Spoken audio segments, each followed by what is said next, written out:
So once we've connected signals to our channels and we've decided are they mono, are they stereo, are they 5.1, the final stage of laying out the desk for a new show is to decide which fader strips we want to use to control our input channels and also other things like our groups and our sums. This is what a channel fader strip looks like when there's nothing assigned to it. So you'll see all the controls are blank, and you'll also see the MC256 logo in the channel display. So let's take the first set of input channels which we connected from our microphones earlier. And the first thing I need to do is put this channel into access, and I can do that from the signal list with a right click and selecting Set Access. That updates the channel access at the top left of the GUI, input 1. Once that's in access, I can do a strip assign by using the strip assignment buttons in this area of the center section. If it's just one channel I'm assigning, push Assign. The fader select button's now flashing green, and I can assign the channel to a fader strip by pushing the select button. Just like before, it's very important at this stage to cancel out of this operation, and the quickest way again to do that is press the escape button. If it's a range of channels that I want to assign, so for example maybe we want to use our first 6 mics on the first 6 channel fader strips here, then I would do this in a slightly different way. So again, check the channel in access, input 1 is fine, but this time let's use the first last button. So I press first last in the strip assignment area. I choose the first fader strip and then the last fader strip in the range. That has automatically assigned inputs 1, 2, 3, 4, 5 and 6 to these fader strips. Again, to cancel out of that, just push escape. I'm then going to put my stereo music channels. Let's use a different fader bank. And later we're going to use some VCAs so we can control those from the underneath bank. So let's switch to bank 2, which has a blank surface. And again, I'm going to use the shortcut on the signal list called Set Access to put input 9 into access. And again, I'm going to use first last, and we've got 4 stereo music replay channels. Because we defined these channels as stereo earlier, the system has automatically assigned these to 4 fader strips. So we don't need to worry about is this a mono or a stereo fader. The channel format is already predefined.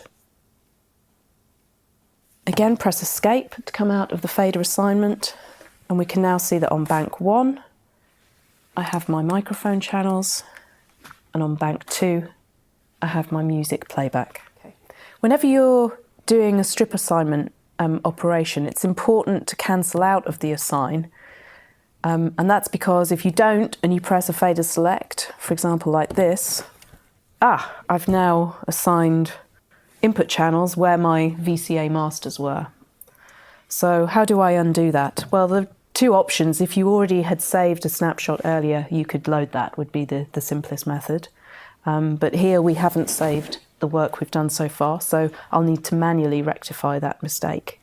There's a couple of options, but in this example we had VCAs 1 to 8 here, so the easiest thing to do would be just to reselect VCA 1, that puts that channel into access, re-prime the first last, assign, assign. I've now reassign that range 1, 2, 3, 4, 5, 6, 7 and 8. And this time, remember to press escape. Whilst we're looking at the main fader strips, I'm happy with having my VCA masters here. I'd quite like to also have my 5.1 surround master here, but I'm not actually using these group buses, so I'm just going to clear those from the fader strips so we have a nice clean layout. So to do that, there is a clear strip button which we can prime. Again, use the flashing green select buttons just to clear the channels away from those fader strips. Remember to press escape so that you don't accidentally clear a channel from a fader strip.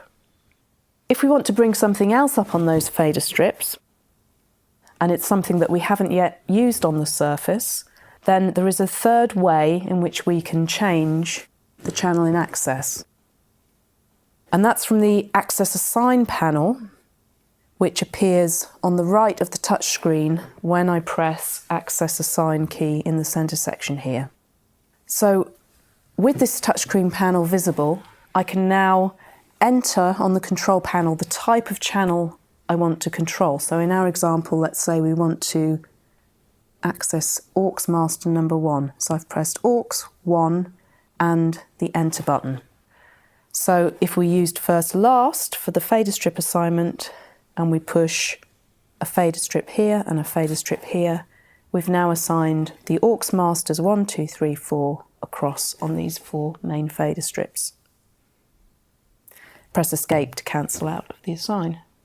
You can access any type of channel from this Access Assign panel. So you could use this method to assign input channels, to assign aux masters, general purpose control channels, groups, sums, surround VCAs, or normal control VCAs. We're using 8 VCA masters here, but the console can basically have as many VCA masters as you wish.